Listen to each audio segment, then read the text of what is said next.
సందర్భంగా చేసిన ప్రతి ఒక్కరికి అతిథులకు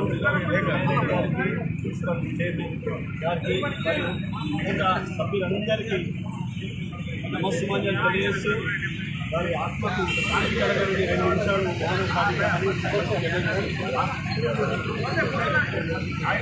మౌనం పాటించాలని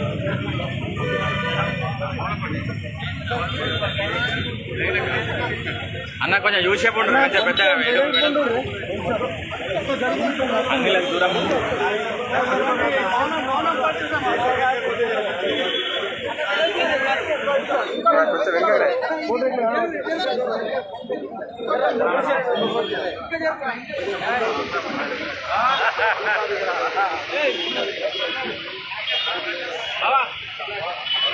రోజు పిసి భోజన్న గారి 3వ వర్ధంతి సందర్భంగా ఆర్మూర్ పట్టణంలో కాంగ్రెస్ పార్టీ తరఫున దళిత సంఘాల తరఫున వారికి పుష్పమాల వేసి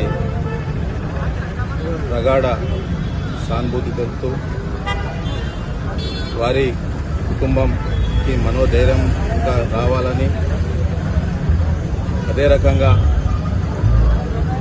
అతను ఏదైతే కాంగ్రెస్ పార్టీ వస్తే ఆర్మూర్ పట్టణంలో ఏవైతే చేయాల్సినవి ఉన్నాయో అవన్నీ కూడా తప్పకుండా కాంగ్రెస్ పార్టీ తరఫున ఆయన యొక్క కోరికలు, ముఖ్యంగా దళిత సంఘం ఇక్కడ కట్టాలనేది ఆయన ఆకాంక్ష. తప్పకుండా దానికి సంబంధించిన నిధులు తీసుకువచ్చి ఆ యొక్క సంఘానికి కానీ, అదే రకంగా ఆయన ఇంకేదన్నా కోరికలు ఉంటే అవి కూడా తప్పకుండా కాంగ్రెస్ పార్టీ తరఫున ఆ కోరికల్ని నెరవేరుస్తూ, ఆయన లేని లోటు అనేది మాకు స్పష్టంగా కనబడుతుంది.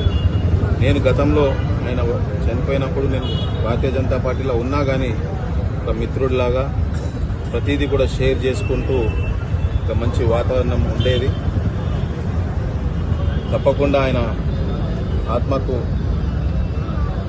మా అందరి తరఫున తప్పకుండా వారికి సానుభూతి ప్రకటిస్తూ ఎప్పటికప్పుడు వార్తలను వీక్షించేందుకు Q9 న్యూస్ ని సబ్స్క్రైబ్ చేసుకోండి, లైక్ చేయండి, షేర్ చేయండి. విలువైన సమాచారాన్ని ముందుగా మీరే తెలుసుకునేందుకు బెల్ బటన్ ని క్లిక్ చేయండి.